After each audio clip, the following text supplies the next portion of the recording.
ဟိမဝနာတောင်တန်းနေရဲ့ရင်ဝင်ထဲမှာတည်ရှိပြီးဟိန္ဒူဘာသာဝင်တွေအထွတ်အမြတ်ထားရာကေဒါနာဘုရားကျောင်းတော်ဟာရှေးဟောင်းအမွေနှစ်တွေနဲ့ပြည့်နှက်နေပြီးတမိုင်းကျောင်းပေါင်းများစွာကိုဖျက်ဆီးခဲ့တဲ့နေရာတစ်ခုပါဘုရားကျောင်းတော်ရဲ့နေရာကမ္ဘာအနှံ့နှံ့ကခရီးသွားဘုရားဖူးတွေနဲ့အေးချမ်းသာရတဲ့ရှုခင်းတွေကြုံတွေ့ခဲ့ရတဲ့တဘာဝဘေးအန္တရာယ်အကြောင်းတွေကိုကျွန်တော်နဲ့အတူလိုက်ပါကြည့်ရှုလိုက်ရအောင်ပါ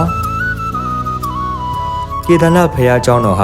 အိန္ဒိယနိုင်ငံဥတ္တရာခန်ပြည်နယ်ဂါဝယ်ဟိမဝနာတောင်တန်းတွေမှာတည်ရှိပြီးပင်လယ်ရေမျက်နှာပြင်အထက်ပေပေါင်း11955ပေရှိပါတယ်ဒီဘုရားကျောင်းဟာဟိန္ဒူဘာသာဝင်တွေအထွတ်မြတ်ထားရာခြာတန်ဘုရားဖူးခီးစဉ်၄ခုတည်းကတစ်ခုဖြစ်ပြီးရှင်သီဝကိုရည်စူးပြီးဆောက်လုပ်ထားတာပါဒီဘုရားကျောင်းကိုနှစ်စဉ်နှစ်တိုင်းကမ္ဘာတော်ဝန်ကဘုရားဖူးတွေအထူးသဖြင့်ဟိန္ဒူဘာသာဝင်တွေထောင်ထဲချီလာရောက်ဖူးမြော်ကြပါတယ်သူတို့ဟာရှီဝနတ်ဘုရားရဲ့ကောင်းချီးမင်္ဂလာကိုခံယူဖို့ငြိမ်းချမ်းရေးနဲ့စိတ်နှလုံးတည်ငြိမ်မှုကိုရှာဖွေဖို့စားတဲ့ရည်ရွယ်ချက်အမျိုးမျိုးနဲ့လာရောက်ကြတာပါကိုယ်ကယုံကြည်သူများကရှီဝနတ်ဘုရားအားအကျွေးမဲ့ဝိပုကိုယ်ွယ်သောအခါရှီဝနတ်ဘုရားသည်ကိုယ်ွယ်သူများနဲ့တူပျော်ရွှင်ပြီးသူတို့၏စိတ်ဆန္ဒအလုံးကိုဖြည့်ဆည်းပြီးသည်ဟုယုံကြည်ကြပါတယ်ကေဒါနာဘုရားကျောင်းဟာတစ်နှစ်ပတ်လုံး6လတာဖွင့်ပါတယ်ကျန်တဲ့6လမှာတော့နှင်းနဲ့အများကြီးကြားတဲ့အတွက်ပိတ်ထားပါတယ်ဖះเจ้าကိုတွားရောက်လည်ပတ်ဖို့အကောင်းဆုံးချိန်ကတော့မေလကနေဇွန်လကုန်ထိနဲ့စက်တင်ဘာလကနေအောက်တိုဘာလအထိပဲဖြစ်ပါတယ်။နွေရာသီဖြစ်တဲ့မေလကနေဇွန်လကုန်ထိအချိန်ဟာကေဒါနာကိုတွားရောက်လည်ပတ်ဖို့အကောင်းဆုံးအချိန်ဖြစ်ပါတယ်။နှင်းတွေကဒီကာလမှာအရေးပြောပြီးတောင်တန်းတွေကညခင်းပြင်းတွေတစ်တော်တွေနဲ့အတူတဖြည်းဖြည်းစိမ့်လန်းဆူပြေလာပါတယ်။တောင်တန်းတွေရဲ့စင်ချီရှောတွေနဲ့လွင်ပြင်တွေမှာရောင်စုံပန်းမောက်ဆောင်ပွင့်ဖူးကြပြီးတဘာဝရဲ့ပကြီးကားတစ်ချက်လိုလှပတဲ့မြင်ကွင်းတွေကိုဖန်တီးပေးပါတယ်။ကေဒါနာဘုရားကျောင်းကိုရောက်ဖို့အတွက်ခရီးစဉ်ကမလွယ်ကူပါဘူး။တောင်ချီမှာရှိတဲ့ဂေါ်ရီကုန်းမြို့ကနေကေဒါနာကိုရောက်ဖို့အတွက်16ကီလိုမီတာ10မိုင်ခန့်လမ်းလျှောက်ရမှာပဲဖြစ်ပါတယ်။အကယ်၍မိတ်ဆွေကလမ်းမလျှောက်ချင်ဘူးဆိုရင်မြီးတွေဒိုရီလို့ခေါ်တဲ့လူထမ်းရင်တွေနဲ့တွာလာနိုင်ပါတယ်။ပိုပြီးအမြန်ဆုံးနဲ့တက်တောင့်တက်တာအရှိဆုံးနီလန်ကတော့ရဟန်းရင်နဲ့လည်းတွာလာလို့ရပါတယ်။လန်ခီတစ်လျှောက်မှာတော့စိတ်လန့်ဆူပြေးတဲ့တောင်တန်းတွေတိမ်တွေ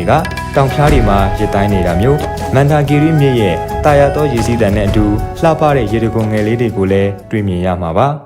။ကေဒါနာဘုရားကျောင်းအကြောင်းကိုပြောပြရမယ်ဆိုရင်2013ခုနှစ်ဇွန်လ16ရက်နေ့မှာဖြစ်ခဲ့တဲ့ကျောင်းမက်ဖွယ်ရေကြီးမှုကိုလည်းမေ့ထားလို့မရပါဘူး။ဇွန်လ14ရက်ကနေ18ရက်ထိပြင်းထန်တဲ့မုတ်တုံမိုးတွေဟာကေဒါနာတဝိုက်မှာစက်တိုက်ရွာသွန်းနေခဲ့ပါတယ်။ဒီမိုးတွေကြောင့်မန္တာခီရီမြစ်ရေဟာရုတ်တရက်မြင့်တက်လာပြီးမြစ်ကမ်းမတွေကျိုးပေါက်ကရေတွေလျင်မြန်စွာစီးဆင်းလာခဲ့ပါတယ်။ဂေါ်ရာရေခဲမြစ်ရဲ့အထက်ပိုင်းမှာရှိတဲ့ချိုရာဘာရင်ရေကန်ဟာလည်းမိုးအဆက်မပြတ်ရွာသွန်းမှုကြောင့်ရေရှမ်းပြီးကန်ကျိုးပေါက်ခဲ့ပါတယ်။အဲ့ဒီကန်ကနေအရှင်အဟုန်ပြင်းစွာစီးဆင်းလာတဲ့ရေတွေရွှွန့်နေတဲ့ကြောက်တုံးကြီးတွေဟာကေဒါနာမြို့ကိုတရှိန်ထိုးဝင်ရောက်တိုက်စားခဲ့ပါတယ်။ရေကြီးမှုဟာအင်မတန်ပြင်းထန်ခဲ့ပြီးကေဒါနာမြို့တစ်မြို့လုံးနီးပါးပျက်စီးခဲ့ရပါတယ်။တဲခိုခန်းတွေဆိုင်တွေလမ်းတွေအကုန်လုံးရေအောက်ရောက်သွားပြီးရွှွန့်တွေကြောက်တုံးတွေနဲ့ဖုံးလွှမ်းသွားခဲ့ပါတယ်။ဤရေထွန်းမှုကြောင့်လူပေါင်း600ကျော်သေဆုံးခဲ့ပြီးပျောက်ဆုံးသူဦးရေဟာ9900နီးပါးရှိပါတယ်။ဥတ္တရာခန်ပြည်နယ်အတွင်းယခုလိုမိုးကြီးရွာသွန်းမှုဟာနှစ်ပေါင်း80အတွင်းအပြင်းထန်ဆုံးဖြစ်ပါတယ်။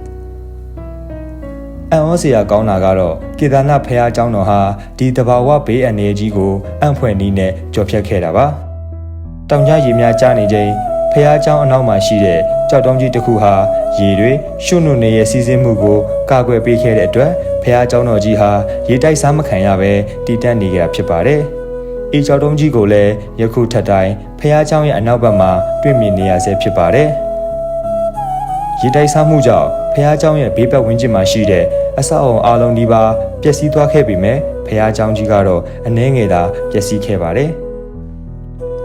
ဒီဖြစ်ရဆိုကြီးနောက်ပိုင်းမှာတော့အိန္ဒိယအစိုးရနဲ့အဖွဲ့အစည်းများစွာပူးပေါင်းပြီးကေဒါနာအတွက်ပြန်လည်ထူထောင်ရေးလုပ်ငန်းတွေကိုအင်တိုက်အားတိုက်လှုပ်ဆောင်ခဲ့ကြပါတယ်။လမ်းတွေပြန်လည်ဖောက်လုပ်ခဲ့ပြီးဖះဖူးတွေအတွက်လိုအပ်တဲ့အခြေခံအဆောက်အအုံတွေကိုလည်းပြန်လည်တည်ဆောက်ခဲ့ပါတယ်။နှစ်အနည်းငယ်အတွင်းမှာပဲကေဒါနာဖះကျောင်းကိုပြန်လည်ဖွင့်လှစ်နိုင်ခဲ့ပါတယ်။